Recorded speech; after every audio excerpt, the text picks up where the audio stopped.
lo del hijo ilustre de Cali es verdad, así que cuando vine el año 97 a Cali, Edgar Ortiz era el alcalde y tuve la suerte de ser, cierto, nominado hijo ilustre de esta hermosa ciudad.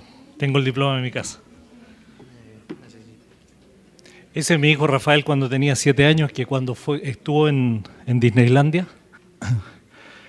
Hay una sala con un dummy en Disneylandia, y en ese eran los tiempos de Jurassic Park. Él tenía 7 años, ahora tiene 20, y salió corriendo a hacer un scan. Y fíjense que tomó inmediatamente el transductor, empezó a apretar los botones y salía exactamente lo que estaba viendo acá. Yo dije, bueno, aquí está Nicolás de segundo. Inmediatamente.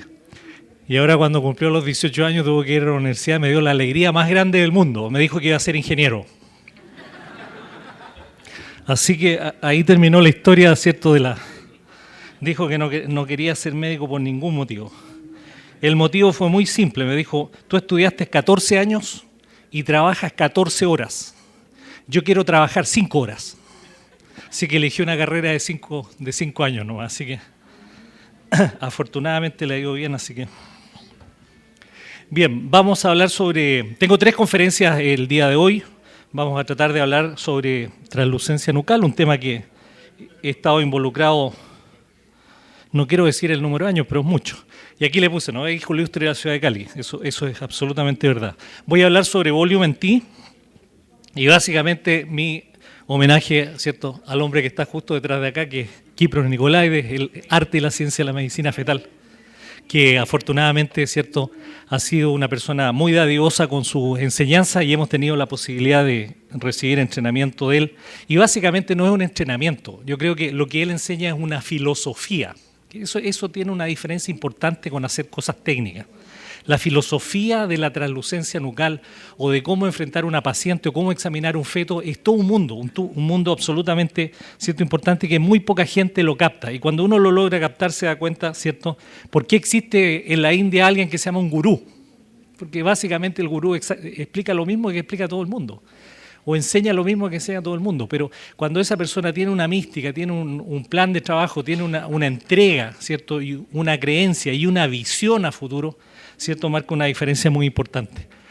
Yo lo conocí en el 91, esta es la única foto que tengo con Nicolaides, que nos juntamos en el Congreso de 94, y ahí me está explicando siempre algo, siempre tiene, cuando uno tiene tantas dudas en esta área, siempre tiene la posibilidad de estar enseñando. Ahí teníamos los dos más pelos y éramos, ¿cierto?, con pelos más negros de los ahora. Y este es un orgullo para mí, ¿cierto? Yo fui certificado el año 95, o sea, yo ya llevo 10, 15 años, tal vez un poco más, ¿cierto?, en los cuales ya teníamos la translucencia. Cuando yo recibí esta certificación, teníamos en ese momento, ¿cierto?, sobre 4.000 exámenes en nuestro cuerpo cada uno. Hacíamos 50 ultrasonidos de 11 a 12 semanas antes de que se publicara en el Lancet. La publicación del Lancet fue en el 98. Así que en realidad fue un tiempo bastante interesante. Y esta es una diapositiva muy interesante para mí. ¿Qué es peor, la ignorancia o la indiferencia? No sé, ni me importa. Por suerte todo esto ha cambiado en mucho tiempo, así que definitivamente ahora a la gente sí le importa el diagnóstico de síndrome Down, sí le importa hacer buenas ecografías, sí le importa hacer un buen trabajo desde el punto de vista prenatal. ¿Y por qué es importante el ultrasonido de 11 14 semanas? Y cada día es más importante. Porque esto es una ventana para el screening de condiciones, ¿cierto? Todos ustedes ya conocen esto. Es posible...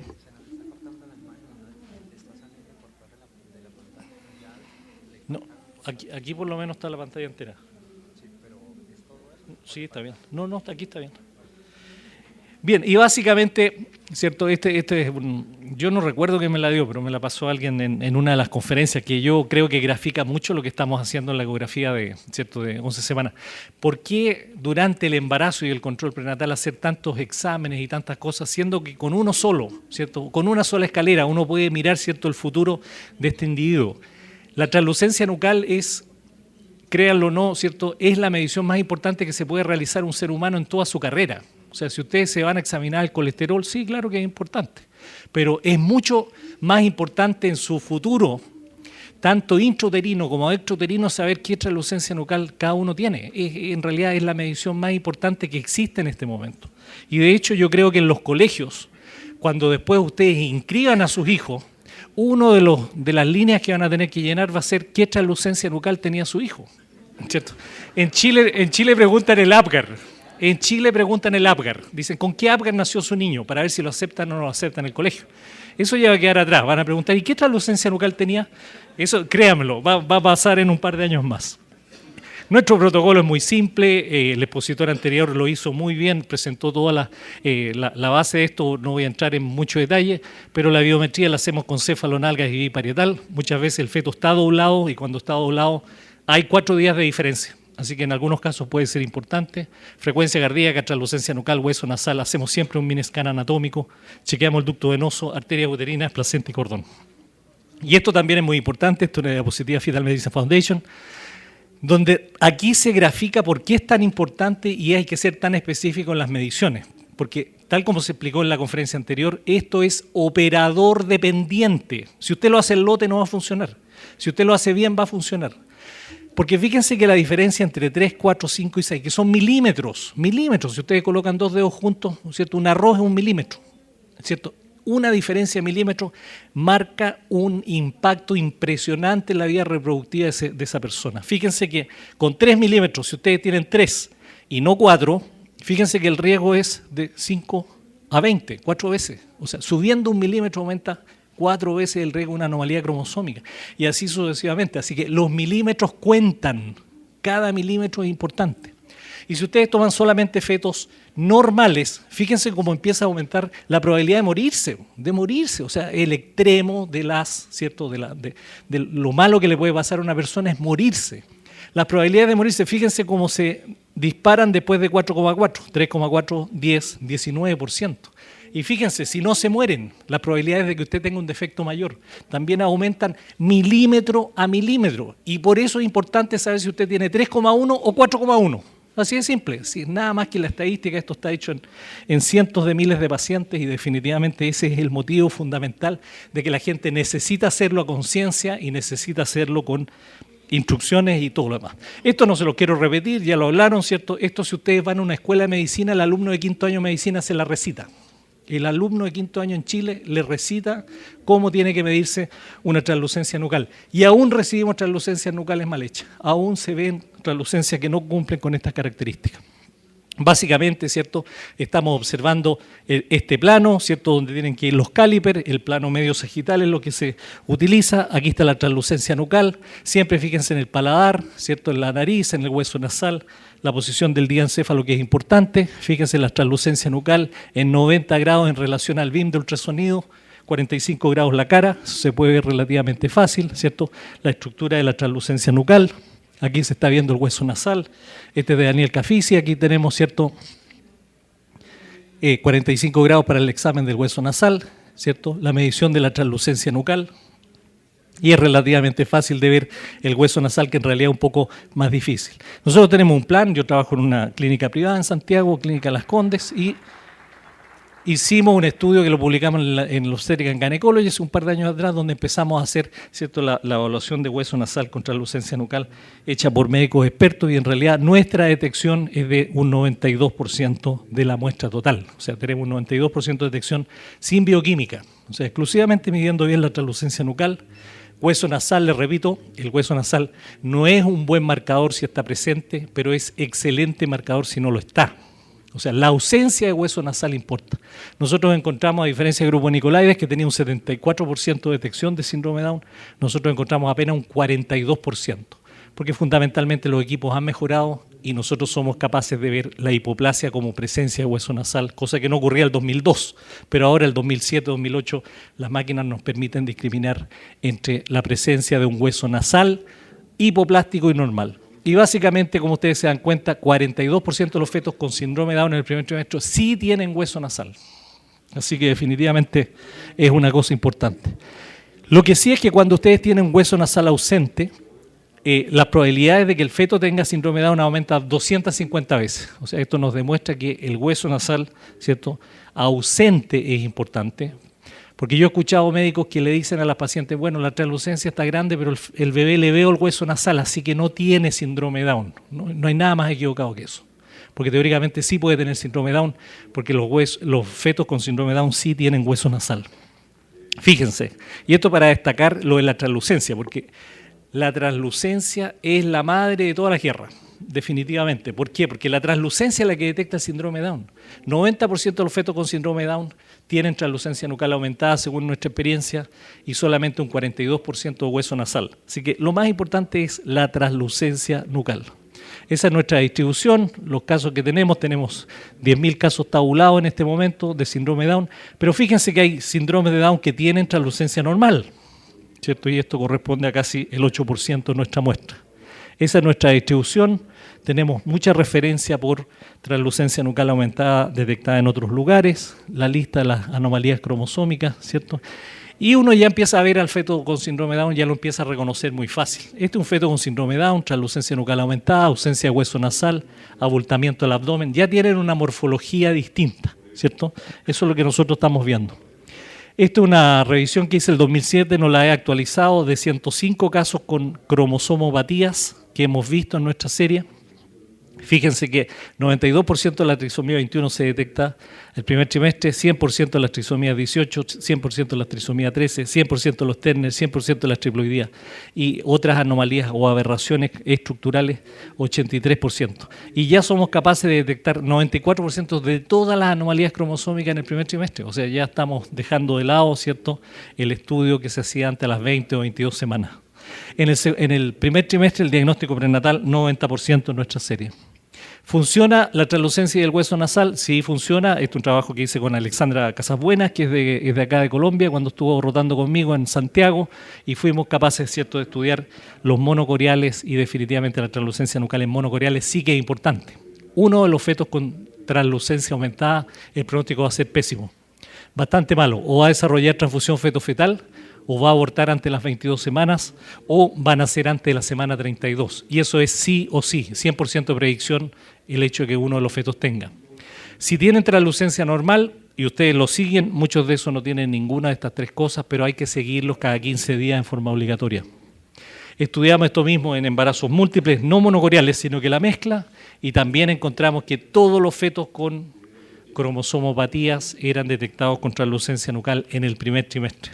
Algunos ejemplos: un bicorial, fíjense, con un feto normal y otro con translucencia aumentada; un monocorial que uno tenía un higroma quístico y otro era normal. Todos estos fetos fueron detectados como cromosomópatas en el primer trimestre de la gestación. ¿Y cómo nos está ayudando la tecnología actual? Este es un barrido realizado en un modo multiplanar. Fíjense que ustedes pueden almacenar en 2 segundos 200 y tantas imágenes. Y en este sentido el 3D nos ha ayudado mucho, porque de las 270 imágenes que me da ese barrido, yo soy capaz de seleccionar cuáles son las mejores para hacer las mediciones correspondientes y encontrar el plano medio sagital perfecto. Y en este caso ustedes van acortando 133 a las 144, llegan a las 133 y 134 y aquí están, ¿cierto?, el plano sagital medio para hacer las medidas correspondientes. Se quedan con la 133, hacen la medición, ven el hueso nasal, ven el perfil fetal y eso se hace fácil. ¿Y cómo nos ha ayudado la nueva tecnología? Ahora hay un nuevo programa que se llama VolumenT, que es una técnica de escaneo que captura automáticamente el plano sagital medio. O sea, ustedes ya ni siquiera tienen que preocuparse por encontrar el plano medio. O sea, hay que preocuparse de ver el perfil del feto y automáticamente lo captura y hace una medición de la translucencia nucal máxima. Y básicamente se basa en que se colocan imágenes multiplanares, ortogonales, que se colocan en un display en el mismo screen, donde se ve el perfil del bebé, la translucencia nucal, aquí está el plano axial y el plano coronal inmediatamente. O sea, ustedes hacen el barrido y con eso lo completan. Aquí tienen un videoclip, fíjense que ustedes tienen la captura y colocan un punto de referencia en el diencéfalo y automáticamente me hace el barrido, y ese barrido me lo corrige. Y ustedes se dan cuenta que ya había una distorsión en el momento que yo lo capturé, pero me lo corrige la máquina, me coloca inmediatamente el plano, ¿cierto?, de acuerdo a diferentes puntos de referencia de la cara. O sea, es imposible hacerlo cuando el feto está con dorso anterior. Necesito ver la cara para buscar los puntos de referencia. Y una vez que ya tengo el feto en el plano medio sagital, que es una sola imagen, voy a la medición de esta zona, que como ustedes se dan cuenta aquí no está en 90 grados, y el programa lo coloca en forma automática, ¿cierto?, mediante una ventana que se coloca, automáticamente lo horizontaliza y se hace la medición. En este caso, la medición era de 2,1 milímetros.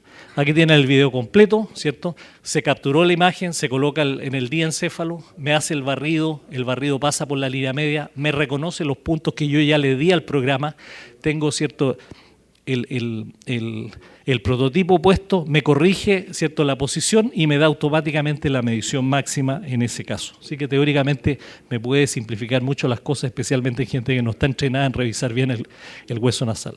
El 3D me ayuda mucho, se considera el gold standard en este momento, ¿cierto?, con volúmenes, ¿cierto?, en el cual ustedes los planos ortogonales me permite ver perfectamente bien el plano coronal y el axial para saber que uno está perfectamente en el plano medio sagital. Pero esto se basa en lo mismo, con la diferencia que el display está hecho fundamentalmente para buscar el plano medio sagital, la corrección del plano medio sagital y la medición posterior mediante esta medida. Esto ya fue validado, en el grupo de Seúl, la doctora Cho. Estudiaron 130 embarazos, excluyeron fetos con malformaciones, se utilizó la plataforma Madison y se estudió, ¿cierto?, las variaciones correspondientes. Y fíjense que teóricamente aún faltan muchas cosas por hacer, pero es un buen paso, porque este es un estudio pionero. Cuando ustedes estudian la translucencia nucal, ultrasonido 2D detecta 96%, es posible medirla, ultrasonido 3D un poco menos, 30%, volumen T estamos en 82%. Pero si ustedes analizan las mediciones que se obtienen, son mediciones absolutamente similares, 1.3 desviación estándar, 1.2 desviación estándar, 1,3 desviación estándar. O sea, la diferencia de las medidas es absolutamente no significativa. Mediciones por volumen T son absolutamente reproducibles y con buena correlación con las mediciones 2D y 3D.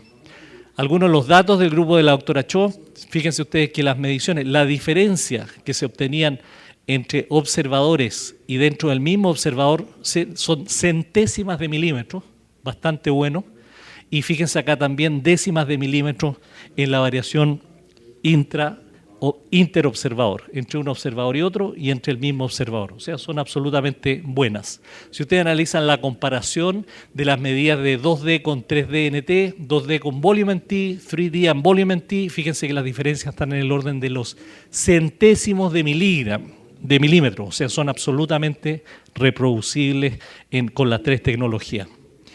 ¿En qué se puede fallar? Fíjense que hay una pequeña disminución acá de acuerdo al grosor de la translucencia nucal, un 78% en translucencias menores de 1,9, donde es más difícil encontrar, ¿cierto? Pero muy buena detección en translucencia entre 2 y 2,9, donde está el riesgo, el borderline. El borderline va de 2,2 a 2,8. Y cuando ustedes analizan las cefalonalgas, en general la detección es relativamente parejo, el índice de obtención del volumen en T es bastante favorable. Fíjense que esto está solamente para demostrar la correlación entre dos observadores, absolutamente parejo en toda la serie. Esto está hecho con interobserver and intraobserver variability de acuerdo a Altman y Brandt y Altman, y ustedes se dan cuenta que la correlación cae muy bien dentro de lo que se manifiesta como una medición absolutamente reproducible entre observadores. Bien, ¿y por qué es importante lo de la translucencia nucal? ¿Cierto? Yo creo que una de las cosas importantes que tiene la translucencia nucal es que simplifica. O sea, no hay que colocarse complicados con estas cosas. De todas las mediciones que existe, lejos la mejor es la translucencia nucal, lejos. Y la translucencia nucal es la que hay que hacer bien. Y aquí, yo estuve esta es la universidad donde estudió Semmelweis. Semmelweis hizo una observación muy simple. Dijo, entre pacientes lávense las manos, qué cosa más simple. Y él logró disminuir la mortalidad materna un 4% a casi menos de un 1%, exclusivamente con lavarse las manos, porque fundamentalmente las cosas simples son las que quedan y las cosas simples son aquellas que van dando la pauta en el desarrollo de la medicina. Pueden tener muchas mediciones, pueden medir el ancho del ojo, pueden medir el tamaño del dedo gordo del pie, etcétera, pero lo que vale es la medición de la translucencia nucal y eso es lo que hay que colocar todo el esfuerzo. También Gandhi, ustedes saben que Gandhi, curiosamente, 5 años postuló al premio Nobel y nunca se lo dieron. Y en realidad él fue capaz de sacar al ejército más poderoso del mundo de la India sin producir ningún daño en ninguno de los británicos. Los británicos se fueron absolutamente, murieron varios indios, pero no murió ningún británico. Y eso fue básicamente por lo simple que dijo. En el fondo, claro, no tenemos armas para pelear. ¿Qué es lo que tenemos que hacer? Desobediencia civil, o tenemos que, ¿cierto?, hacer básicamente una no cooperación con el régimen que lo estaba oprimiendo. Y yo tuve la suerte de estar hace un mes atrás en la casa donde vivió Gandhi, ¿cierto? Y definitivamente los indios vieron cómo se fueron, se subieron a los barcos los británicos y se tuvieron que ir exclusivamente con eso. Pero me llamó la atención porque en su museo, me enteré, yo seguramente lo había escuchado, pero no le había dado cierto peso a la observación. Nunca ganó un premio Nobel de la Paz, nunca, 5 veces postulando. Falta reconocimiento. Y a la entrada me encontré con esta plaquita de Obama. Obama, Barack Obama, que justamente le dieron a Barack Obama el premio Nobel de la Paz, y estaba desde que asumió está metido en guerra. O sea, yo no entiendo. La política tiene algunas líneas que que aún son absolutamente desentendidas para nosotros. Bien, vamos a ver si podemos escanear una paciente, porque quiero mostrarle, esto puede tomar un par de minutos, pero básicamente tratar de mostrarle cómo se ve una translucencia, ¿cierto?, con volumen T. ¿Cuántas semanas tiene de embarazo? Una paciente que tiene 12 semanas de embarazo.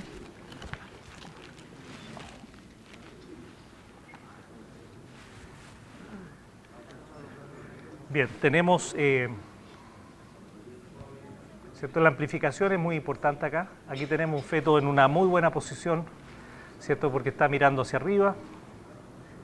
Vamos a mejorar el seteo. Tenemos latido cardíaco. Siempre ver el latido cardíaco, que es muy importante. Después de eso tienen que revisar, ¿cierto?, la parte correspondiente a la cara. Se ve la translucencia nucal, la vejiga, la inserción del cordón umbilical. El biparietal, como les mencioné, que tiene el típico signo de la mariposa, con la línea media. Y cuando bajan ustedes hacia la cara, van a observar el triángulo retronasal, que les voy a hablar en el próximo, ¿cierto?, en la próxima conferencia.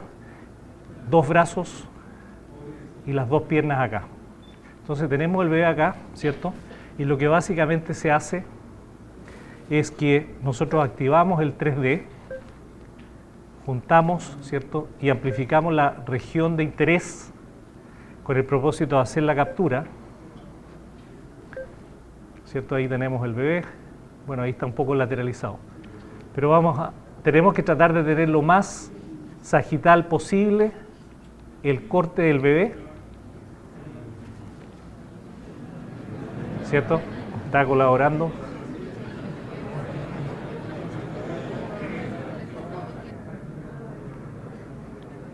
¿Cierto? Bueno, aquí vamos a ver, ahí se puso la mano en la cara, pero bueno, vamos a tratar de, ¿cierto?, obtener un corte. Como ustedes se van a dar cuenta, el tiempo de adquisición es un par de segundos.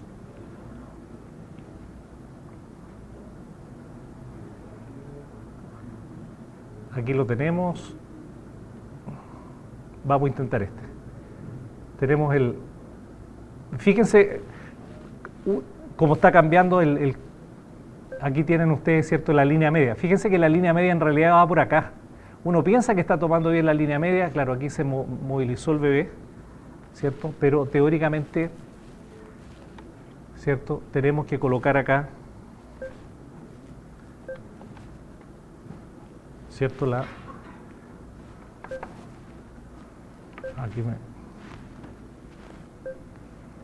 ¿cierto? Y aquí, bueno, básicamente este es el diencéfalo. Aquí no estoy en la línea media, lo tengo que reconocer, pero fíjense cómo me hace el rastreo completo por la zona superior izquierda y me lo empieza a corregir. Definitivamente estoy muy afuera como para hacer una medición, así que tengo que repetir la medición y lo que tenemos que hacer es tratar de conseguir, ¿cierto?, un plano mucho mejor. Activo el volumen T, ¿cierto? Y aquí tengo 65 grados, voy a bajarlo a 40 para hacerlo mucho más corto. Fíjense que aquí voy a disparar. Entonces ya hice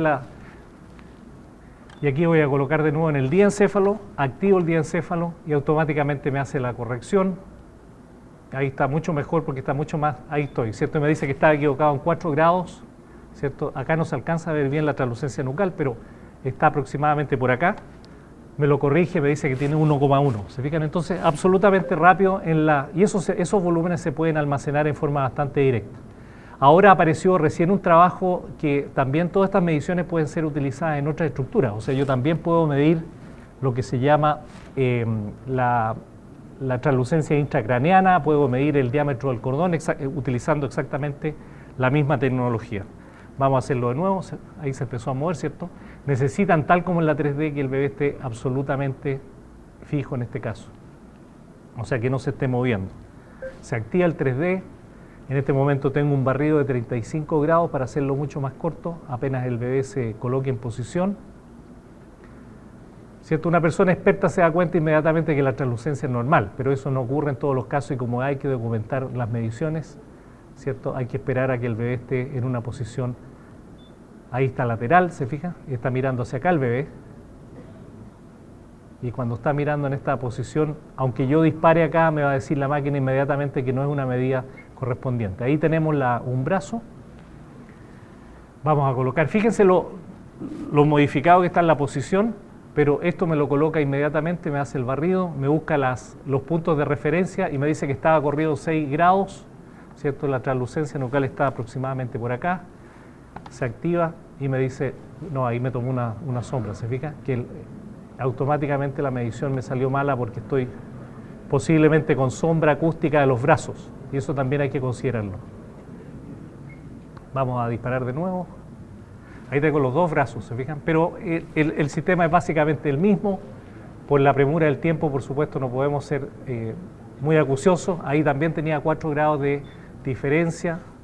Medimos la translucencia nucal en esa zona. Automáticamente 1,6 me da en este caso. Y así sucesivamente. Bien, muchas gracias por su atención y seguimos de nuevo en las conferencias siguientes. Muchas gracias.